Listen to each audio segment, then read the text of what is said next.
How to see if someone reported you on Roblox. Hello and welcome back to our channel. Today in this instructional video presentation, I'm going to tell you on how can you tell if someone has reported you on Roblox. The possibility of determining this remains uncertain. Let's delve deeper into this matter. The details I'm going to impart to you are relevant for both the mobile and desktop versions of the platform, irrespective of the specific version or the device you're utilizing.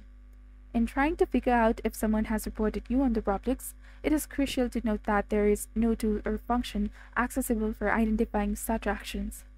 This is due to the fact that the Roblox is a platform that treats issues with gravity and does not reveal such details to its users. Whenever you check out someone's Roblox profile, they will not receive any notification about your visit. Consequently, it becomes unfeasible to ascertain whether someone is viewing your profile or reporting you.